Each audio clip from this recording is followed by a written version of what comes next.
with them, teaching them. We had plenty of help this year as far as like teenagers go. Like our youth showed up big time this year. So they came and they helped and they interacted with the kids, played with the kids, helped with games. So that was a lot of fun. I think one of the greatest things that happened this year was tear down. So we spent like 3-4 days setting this all up. And Miss Heather was like, I'm not coming up here on Saturday. We're going to tear this thing down tonight. I'm like, oh, all right, fine. So she got some teen challenge guys. What was it, 43 minutes? Okay, 34 minutes. This thing was back like this in 34 minutes. It usually takes us like 3 to 4 hours. But TC guys hustled. Y'all are great, by the way. So just boom, done. We didn't come up here on Saturday. Got to sleep in because we all work also. So it was driving straight from work, doing VBS, then going home and with 4 kids at the house, getting them all settled back down from VBS and into bed and all our normal routines. I wasn't going to bed till like 11, 12, and then I get up at 5:30. So I guess, testimony, I was not tired most of the week, so that was great. I had energy at work, I got stuff done, and I was the only guy in my department too. So God really pushed me through the week. It was a fun week. So that's what I got. I guess it's Miss Jenny's turn. I just have a couple of things. We have one little boy in particular who, man, he just loves to talk. And sometimes you kind of wonder, are they really soaking anything in and learning anything during this time? And man, he just popped off answers like that, even though he was talking and he was upside down on the chairs and all over the place, So just know that even though they may be playing around, man, they're learning and they're soaking in what God has for them. It's so good. And then the other second little thing was one of the teenagers, the youth that helped, man, it was so good to be able to see them develop too, because they reached out to a little girl who was kind of quiet and shy and didn't really know a lot of people, and was able to get her involved. And so it's not just for the little ones that come too. Everybody is impacted by media. So thank you guys for everyone who supported and were a part of it.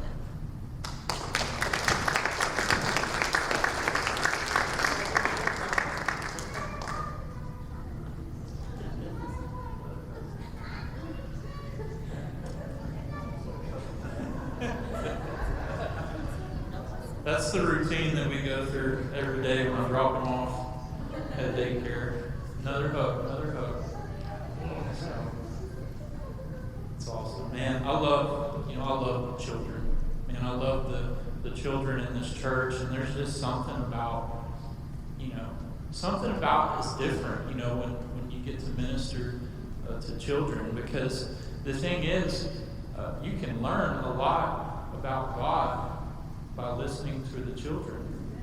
You can learn a lot about God by looking at the things that they do. And, Jesus, talked to us about this, and that's going to be my message this morning, is that Jesus loves the little children. And,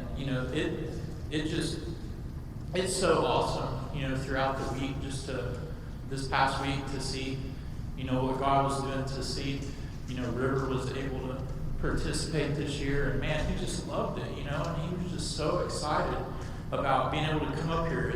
Every day when we would pick him up, he'd be like, Mom, Dad, are we going to church now? When are we going to church? And she took him to Sonic, and the guy brought him a slushie, and he was like, hey man, thanks for the slushie. Hey, do you want to come over to our church? We've got Seymour over there. So just to see the excitement and just to see what God is doing in him. Just the fact that my kid loves to come to church, that blesses my heart, right? That's such a blessing. And I'm just thankful for the leadership. I'm thankful for everything that they've done. I'm thankful for my youth ministry and watching them step up and help, and they were just there this whole week. Logan did an excellent job. You know, every one of them that were here. You know, Carter was here, and Kate, and it was just such a blessing to see, you know, them serving others. And because that's what I want to teach them, you know, is to have a heart to serve others. You know, that's what Jesus told us. You know, he said I didn't come here to be served, but to serve and lay down my life as a ransom for many. So, you know, being able to teach our youth and our children from an early age how important it is to serve others, I think that's a really important thing to be doing. So, you know, just as the other night, you know, kids, you know, they can say some crazy things sometimes, you know what I mean? And there's actually a show, I think, that was, you know, kids say the craziest things. And like, we had this thing where we go to camp, there would be this list that Heather and Mikey would keep of funny things that the kids would say. And it was one of our favorite things to do when we go to camp, is just start writing down all these things. But I got one here from the other night. So it's after VBS, and I asked River, I said, "Did you learn about Jesus tonight?" And he said, "Yes." And I said, "Okay." I said, "What did you learn about Jesus?" And he said that he loves us. And I was like, "Yeah, he does love us." And I said, "So how do you know that Jesus loves you?" And he said, "Because he gives me Happy Meals and cowboy hats."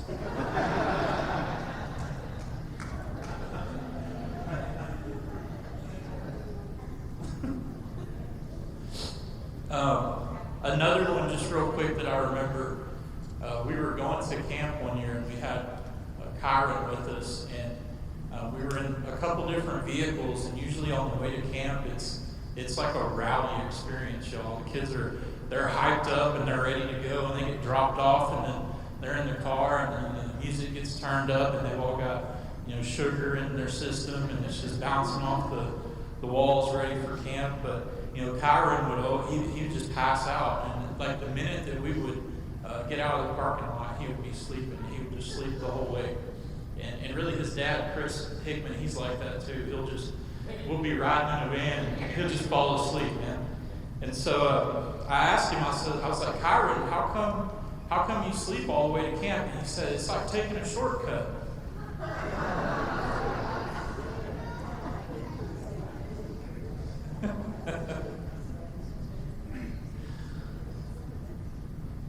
But seriously, you know, church, we're living in a culture, we're living in a time right now where I feel like our children are being devalued to the role that they play. And not only are our children being devalued, but there's an attack of the enemy against our children in this country today. The school system is in outright being attacked by the enemy. They go to school, and you know, these kids shouldn't have to go to school and hear the things that they're having to hear. They shouldn't have to go to school and be told about things that they don't need to be told about, whether it's, you know, being sexualized by adults, and it's not appropriate, it's not the right time for that to happen. It's a younger and younger age of child's being told about things in school that they don't even need to know about yet. You know, not enough that you have to worry about that, but then you have to worry about some lunatic, you know, going in and shooting the school up. And so it's seriously like our school system and our children are under attack today. And we as believers are called to, you know, not only intercede for our children in prayer and intercede and protect. I would encourage us as a church this year, as regular part of your prayer routine, to include, you know, our school system here and the teachers, and just that God would protect our children, and that God would just continue to allow the gospel to come forth in the schools, because it's being silenced, and y'all, and we know this, you know, that they want to silence the name of Jesus. You know, they want to be able to talk about God, but they don't want to say the name of Jesus. And you know, really we can't even go and minister, you know, in Azle. They won't allow it. I think they'll allow us to go and minister at Springtown and to sit with children, but here in Azle, they've shut it completely down. So, like, we need to pray about that. We need to pray that God would change that, because I believe that our children play such an important and pivotal role, and honestly, they are our future, and so we are called to train them up, right? We are called to train them up in the things of God, and that's why it blesses my heart that that River likes to come to church so much, because I'm so thankful that he's able to have the childhood that he's been able to have. I wasn't able to have that kind of childhood, and so like for me to see him, and it's Team Challenge too, man. The guys at Team Challenge are so great with kids. They love River so much, man. Anytime he's up there, he's all about, like Jerry, he'll run up and give Jerry, a fist bump, and he's like, there's so many guys that just like to hang out. Matt is so good with River. Like, he's Uncle Matt, that's who he is to River. He's part of our family. And, Kate, it's off and on with Kate. Some days she's his best friend, and then some days he don't like her. So, it just depends on what day it is. Depends on if she's got something that he wants or not. But it's just, man, it's such a blessing to see that. And it just, as I was like at VBS this past week, and as I was just thinking about, the children, and it reminded me of the scripture, in Matthew 18 and also in Matthew 19, where, Jesus blesses the children, and the children come to him, and the disciples were concerned, and they try to push them out of the way and get them out of there, and Jesus rebukes them and tells them not to remove these children. But he said, as a matter of fact, unless you come to me like one of these children, you won't see the kingdom of heaven. And so we're going to talk about that this morning. We're going to talk about what Jesus meant by that statement, and what it is to have a faith like a child does. But before we even get into that, we're just going to talk about our role as a church to minister to the children. And the thing is that they're just as much a part of our church body as we are, and they should be included, and they should not, they should be able to feel like they're just as much a part of us.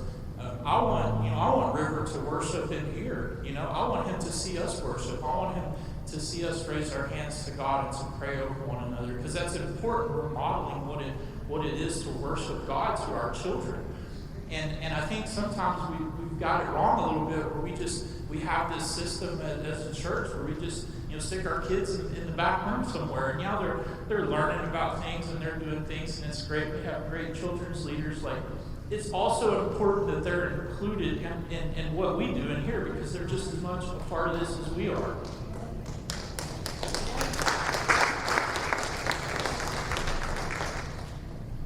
We do choir presentations at Teen Challenge, so we go around to the different churches in the area.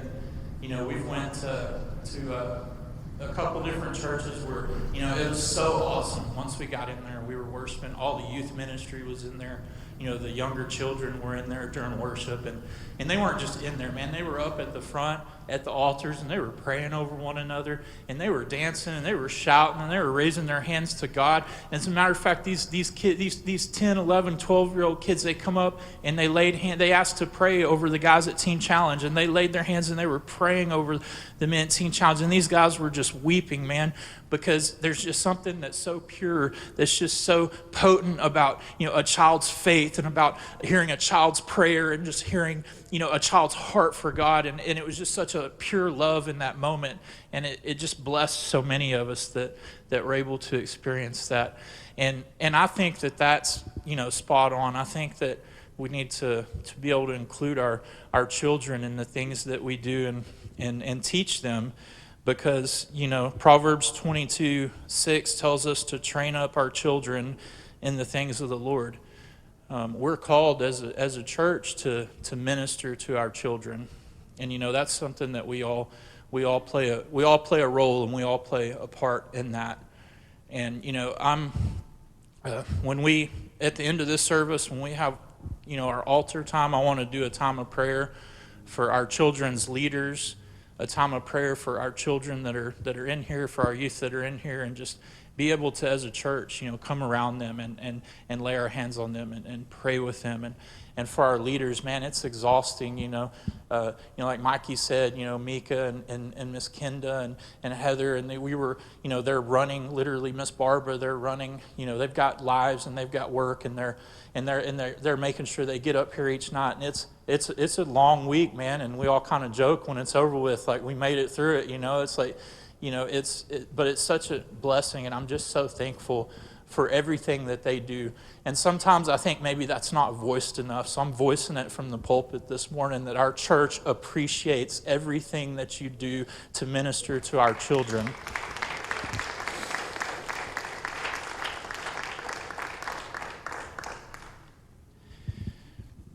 So, our children play a role in Luke even says in Acts, he quotes Joel 2 about in the last days, the Spirit being poured out.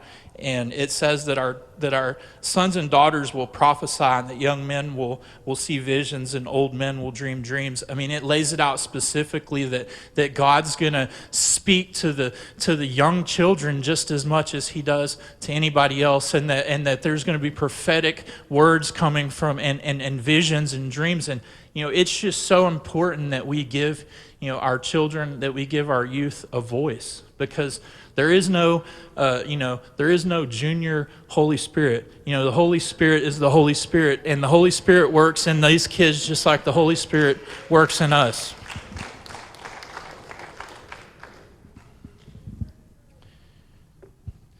There's been times where I've, given, Kate or Kayla or, somebody an opportunity to practice their sermon or their song for fine arts. And, that's not just so they have opportunity to practice. That's because, it's important that our youth and that our children are ministering to us as a church. And, there's been times where, one of their messages or one of the things that God, and sometimes it's even just in our small group times. So, on Wednesday night in youth, a lot of times we'll have a small group time where we'll talk about the highs and the lows of our week, the good things that happen, maybe the not so good things that happen.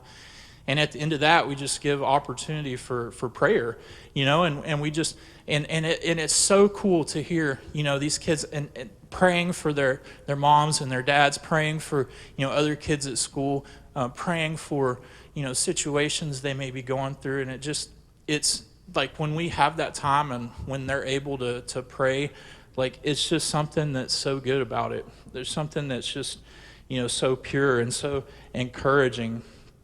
And so, like, as we raise our kids up in the things of God, and as we give them, a place to minister to us, and that we can just learn from them, like I said earlier. And one of the big things that as I was thinking about this last week, God really challenged me. It's like, man, River doesn't ever question if I'm gonna feed him dinner at the end of the day, or if Heather's going to cook a meal at the end of the day. He never questions whether he's going to get fed.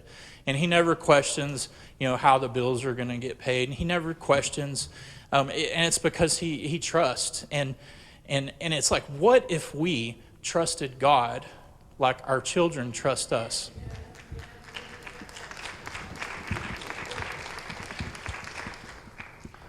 Like a faith that trusts. And if I had points on this would be like my first point is, what is a childlike faith? It's a faith that just trusts so completely and so fully, and doesn't doubt or doesn't waver. It doesn't weigh out the possibilities or the impossibilities. It simply just trusts. And if we could have this kind of trust for God, because His Word says that as His children, that He's going to take care of us. It says that not to worry about clothes, not to worry about the things of life. And in Matthew 6:33, it says if you'll seek God and you'll seek and put His kingdom first before everything, that He will take care of all the things of life. He's promised us that. Amen. He's promised us that. So what if we just put our whole and complete and full trust in what God's word says about what he's going to do to provide for us? And it's like, man, it was something that really just, I couldn't stop thinking about this, about all the different ways like that a child just trusts their parents. And it's like, man, I want to be that way with my Father, with my Heavenly Father. I just want to trust. I don't want to worry about the bills if money's short. And I don't want to, if the car breaks down. Like, he's always taking care of us. And that's one thing I didn't understand when me and Heather got married. And, she was a teacher at Springtown. And, she was, she wasn't making very much money. And I was definitely not making money working at Teen Challenge. And we were getting married. And I that was one of my insecurities, is like, God, how am I going to provide? I want to have children. How am I going to provide for my wife, for our children when we have them? Like, how am I going to provide for my family? Like, how is this? It's just, it doesn't seem possible. And, from the very start, like, we needed a place to live. And, there wasn't a house on the campus except for this little bitty trailer that's out in front by the road. And this little bitty trailer has been out there for probably the past 25 years with Teen Challenge staff living in it. So you can imagine this little bitty trailer out by the road. It was tore up from the floor up. I mean, seriously, there was holes in the floor, right? And me, the holes in the floor, and it's just it stunk, and it was outdated, and it just the roof leaked, and it needed paint and needed cabinets, and it wasn't a great place. And I felt one night like I wanted to be, because me and Heather were talking, and I was like, Pastor Greg said that we can live in this house. And she was like, oh, that's good. And so I was trying to be very spiritual. I was like, hey, we should go and just pray over the house. Like, I want to take you in. And we open the door, and she steps in over this big hole in the front floor by the door, and she stands there, and she's just silent, and so I start praying, I'm praying out loud, and I'm walking and praying, and she had went to the back bedroom, and I was praying, and then it got quiet for a minute, and I'm pretty sure I heard her crying back there, and I was like, man, this backfired, Lord.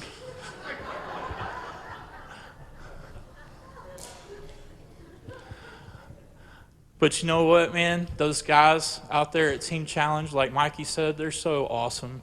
They just serve, man. They just serve, and they're just thankful and grateful to be alive and to be sober and just to be in the place where they're at. They don't even, they don't care. They go do things that most people would never do. In fact, most of the people that employ us for big jobs, the reason they employ Teen Challenges is because nobody else wants to do that work.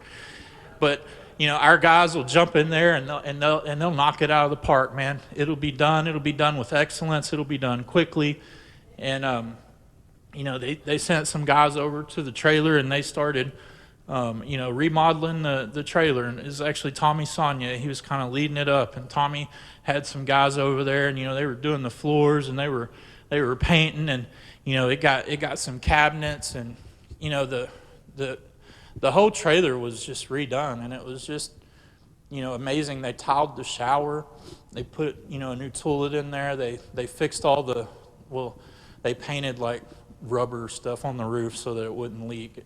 But you know what? Like, it was a completely different place, And when me and Heather got to move in there, like, it was, we got married, and it was like a dream. Like, it was like almost like I didn't understand how our wedding was as awesome as it was, because the wedding that we had, that's like a $15,000-$20,000 wedding to have, and we just paid like not even a quarter of that, and people were were donated. We had the venue donated. Just like God just come through and provided over and over and over, because the Lord loved Heather, and he knew that Heather had been thinking about her wedding since she was a little girl, and he knew that Heather had a vision and an idea of what she wanted, and God knew that I couldn't afford that. And so the Lord he come through, and he just made a way, for her to have the wedding of her dreams, and for us to have, our special day, and then, go and move into, a house that was very small, but you know what, that very small house was full of love. It was full of God's love.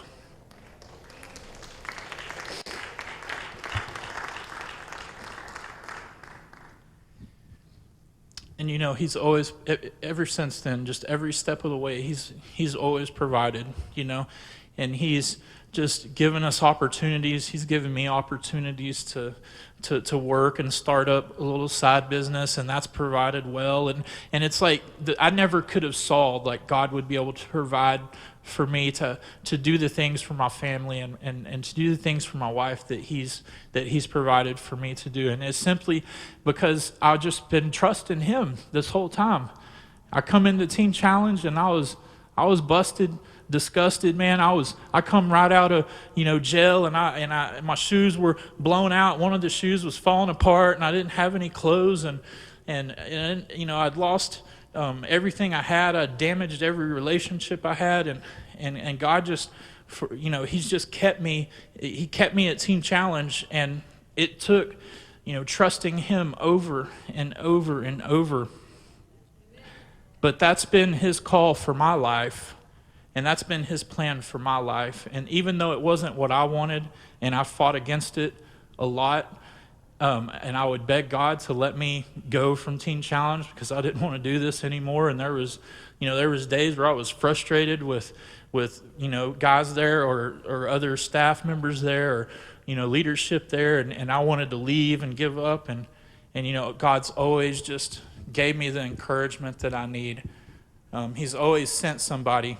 When I'm at a moment where I'm ready to just hang it up and be done with ministry at Teen Challenge, like God will send a student into my office, and they'll knock on the door, and they'll sit down, and they'll put a letter in my box and just tell me how much they're thankful. Because a lot of times it's not what I hear. A lot of times it's people are angry with you and frustrated with you and complaining about you and saying things and slandering you, and so like you have this happening over and over, and then you get to hear somebody come in and tell you that they appreciate you, and it just changes your whole perspective. And God's always just encouraged me at the right times, and God's always given me what I need to just keep going, because he knows, man. He knows that when we're called to do something, a lot of times we don't have what it takes to do that. We have to rely on him to do that.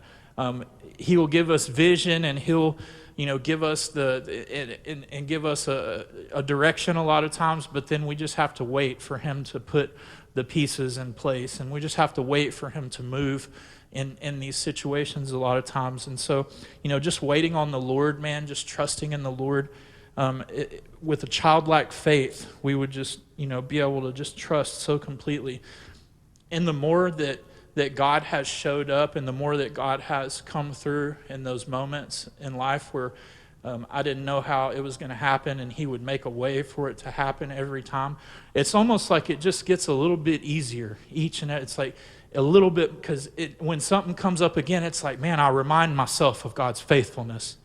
And I start to remember, and I declare it, and I declare, what, God, you were faithful to do this, and you were faithful to do that, and you come through when this bill was due, and you provided a place for my family, and you've provided, a place that's full of love where people, just pour out the love of God into my son's life and into me and Heather's life, that we've been able to minister together. That's such a beautiful thing, to be able to minister together with my wife at Teen Challenge and here at Victory, and just to see, how God uses her in areas where I'm not good at, and then he uses me in areas where she's not good at, and we're like this team, that we do this together in ministry. And it's such a blessing to see how God has put every little piece of my life together like it is. And I'm just thankful for him, and I just, it's all him. And and this morning I would say if there's something going on, man, just trust God. Just trust Him with it.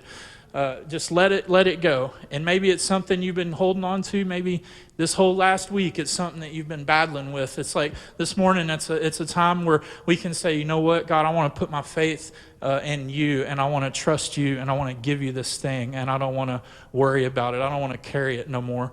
I want to give it to you, and the Lord is so good. He's faithful. He'll take that and give you peace. Amen.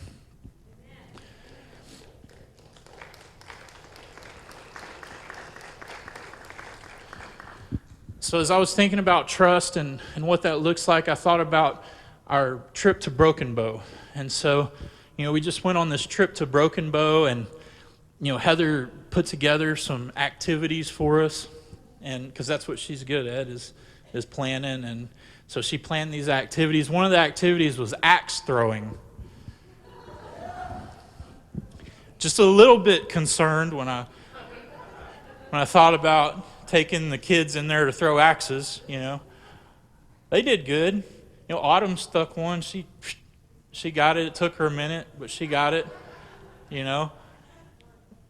Logan and Kate was wanting me to video her, and she kept missing over and over. And then she finally made one. She's like, all right, that's the one that you need to put on the video. I kept having to scream at it because one of the rules, well, they didn't give you a whole lot of rules. You kind of go in there and they're like, okay, here's these axes, there's the wall, just throw them at the wall. And so it's like 2 lanes, and one person throws and the next person throws, and the first person kept throwing and then trying to run in there to get but the second person was like, so they were like in the crossfire, so that was a little dangerous for a minute. But axe throwing, that's one of the things. The other thing was just nice, peaceful little kayak trip, And so I had in my mind, y'all, that we were going to go, and that, and I'd seen the river at Beaver's Bend in some parts, and it's very like nice and still, and, the water is clear. And so I'm thinking we're just going to kind of float around a little bit. I'm like, oh yeah, River can go out there with us. We'll just take it. Because they were like, technically he's supposed to be 6 years old, but if y'all are okay with it, we're okay with it. And so I was like, yeah, I think it's going to be all right. And so we get out, and from the very start, I started to regret this, that we were doing this. So we get in there, and everybody gets out, and then we get out and we're waiting, and then like Autumn was trying to figure out how to paddle it, and she kept, and I was like, oh, you got to do this and do that, and she's like, I don't know how to make it turn. I'm like, you just have to do the opposite. And so she was and then Matt is such an awesome guy, man. He goes back there and he gets a rope from the people, and he just ties her kayak up to his kayak, and he just pulls her down the river.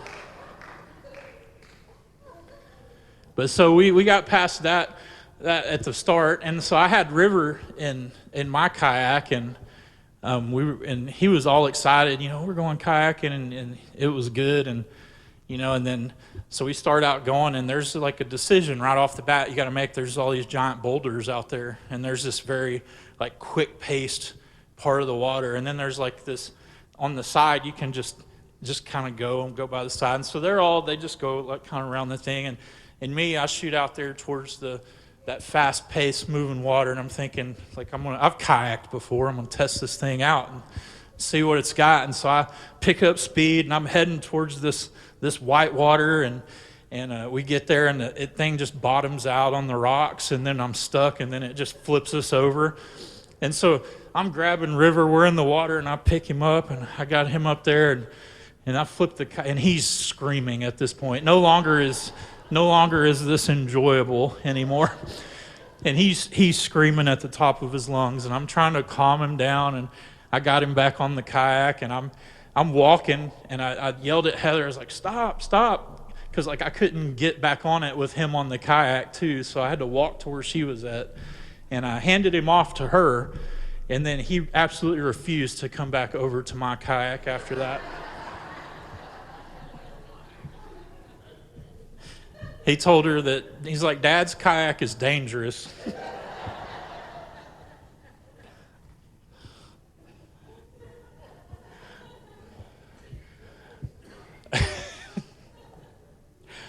Oh man, had a. So we were, and literally the people told us, hey, this is actually like a class 2 whitewater rapid, and there's a waterfall too at the most dangerous. It's about, he said 13 feet, but then he's like, I'm joking, it's probably only like 7 or 8 feet. And it's like still, a waterfall, and so class 2 rapids.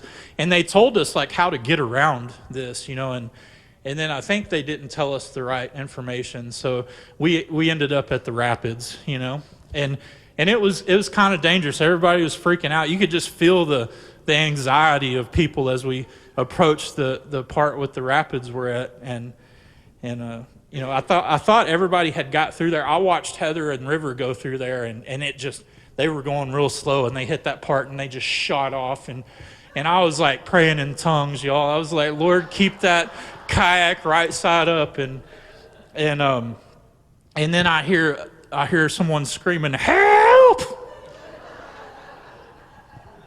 Help! And so I'm looking around trying to figure out, and poor Bailey, she's over here, she's flipped over, and she's stranded in the middle of this white water up on a rock, just holding on. She's got the paddle and the kayak, and it's trying to sweep her away, and help, I don't know what to do. And so I'm the last one, and I maneuver it over there, and I'm like, okay, you have to walk. Like, it's okay, you can just walk over here, and the water's shallow, and she was so scared, but she did. We got her to walk, and then she got back on, and then, thank God we got through the white water rapids, and it was definitely not like a little calm, peaceful kayaking trip, but it was so much fun, man. But as I was, just thinking about that, like, man, that's how we are in life sometimes. We hit these turbulent waters in life, and we kind of start to panic a little bit. And the thing was that we actually started to learn was that the more you would just relax and let the water take you where it was going, instead of trying to paddle and like fight against it, it would just shoot you through those things. And I was like, man, that's how God does with us a lot of times. He just wants us to trust and just sit back and just kind of relax and let Him be the one to take us through those things. And then sometimes we just can't do it, and it's like God just ties His rope to our kayak like Matt did, and He just pulls us right through those times in life. And so, man, just learning to be able to trust God just completely and totally is so important. My second point would be that a childlike faith is a faith that doesn't limit what God can do. If you ask a child about something that they'll tell, Evan would tell right now that his dad, that Mikey could do anything. He thinks he's Superman. He thinks he could jump the tallest building. He's the fastest guy on the football field, and that he believes that there's nothing that his dad couldn't do. And it's like, what if we would believe in our Father like that? What if we didn't put limits and boxes around God, or what He can or what He can't do? But what if we just had a faith that didn't limit God in life? And it's so important to learn that, man, because God, you can trust Him. You can trust Him, and if something looks impossible, I've seen God do impossible things before. Amen. Like, I've seen God do impossible things before.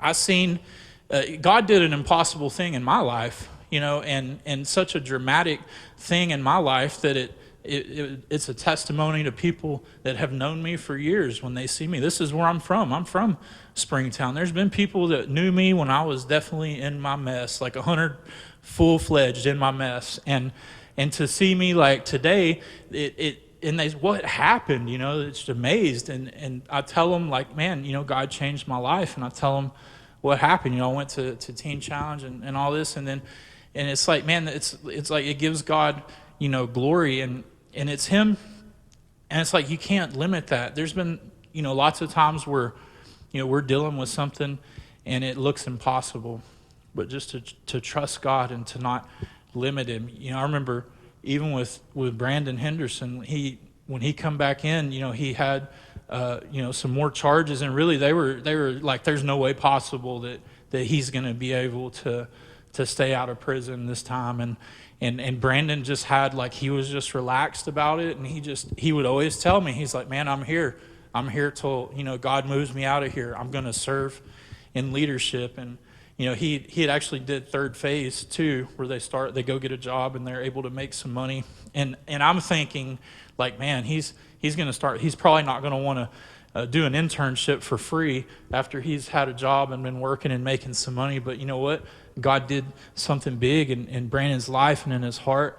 And he knew it, and he would tell me, he would tell everybody that would listen, man, God changed me, and he met me in that place, and he did something that's so real, he changed me forever, and I'm never going to go. I told him, like, if you're real, do this, and God did it, and that was it. He was committed, and he's following the Lord today. God brought Jessica into his life, and now, like, he's now, look, man, the man's blessed, man. He's serving together in ministry with his wife in the church, and he's serving at Teen Challenge, and it's just, my heart is just so full, like, every time I see the stories like the Brandons, because it's like God does the impossible things.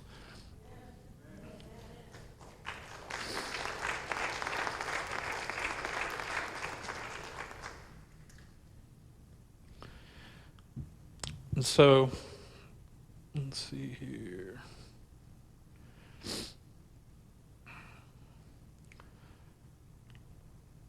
Let me go ahead and read this scripture. I don't think I read it yet. So Matthew 19, verses 13 through 15. The little children were being brought to Jesus that he might put his hands on them and pray. But the disciples rebuked them, and Jesus said, let these little children come to me, and do not forbid them, for such is the kingdom of heaven. And he laid his hands on them, and they departed from there. And then my second scripture is in Matthew 18. It says, at the time that the disciples come to Jesus, saying, who then is the greatest in the kingdom of heaven? Jesus called the little child to him, and he set him in the midst of them, and he said, assuredly I say to you, unless you are converted and become as these little children, you will by no means enter the kingdom of heaven. Therefore, whoever humbles himself as this child is the greatest in the kingdom of heaven. Whoever receives one of these children in my name receives me. And so, humility is a huge part of this. This is what Jesus was really, getting at in these scriptures, is that to come to him like a child would come to him. It's saying to be humble in our hearts, to be humble, and to come to him with humility. And I think it's real easy. I mean, I know it's real easy to kind of get in the, this. I've been walking with the Lord for a while, and I've been in church, and then it's easy to kind of fall into religion, if y'all know what I mean. You fall into this religious kind of attitude where, you go to church and you kind of expect what's going to happen, and that, you kind of have preferences. Well, I like hymnals. Well, I like contemporary worship. Well, I like this song. And so we have all these like things we like. We have these personal preferences we have. But the truth is, like, it's easy to get in those places and to kind of just become arrogant, where it's like, man, I know this or I know that, or these kids can't teach me nothing because I already know. And it's like, the truth is, if we'll just listen to them and be humble, like, they're always gonna like show you something about who God is. I was just thinking just now, like, just with Miss J and Mr. Mike Angeloff, like, they've just, their heart is for these children, and it's so cool. Like, me and Miss J have had so many conversations, like, just about, how they would receive Christ in class this morning, or they would receive the Holy Spirit, and that God would move in this way or that way, and that, they go into Mr. J and Miss J and Mr. Mike's class, and they receive Christ. And it's like, man, that's so important from the very start. Like, our children are being loved on with God's love, and they're being taught God's word. And it's we should be a part of that. And I would encourage you that if maybe you haven't been a part of that, or maybe you don't even know what the kids' names are around here, that's okay. But like maybe start involving yourself in their life a little bit more, because they would sure appreciate it. It means the world to them when someone shows interest in them and makes them feel like they're important. It can change their life. Amen.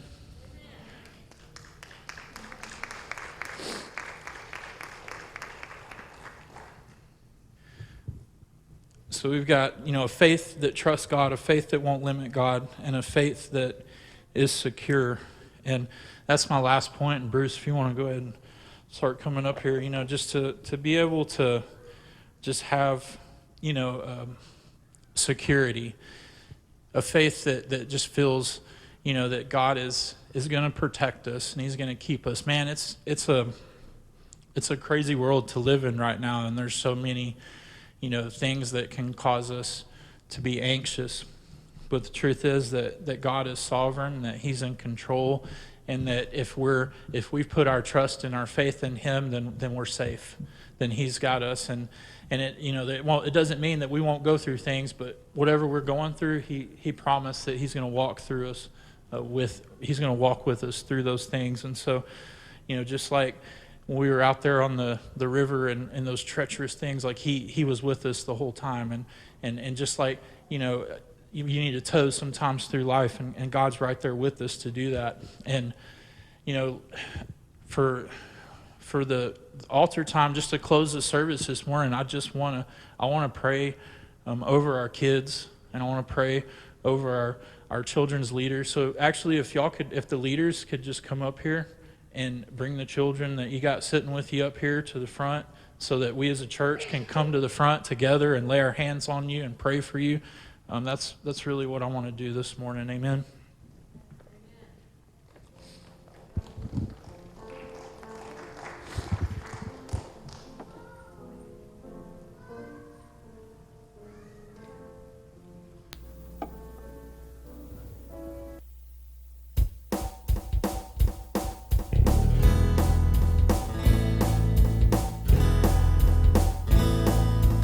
Lord, I want to be near you.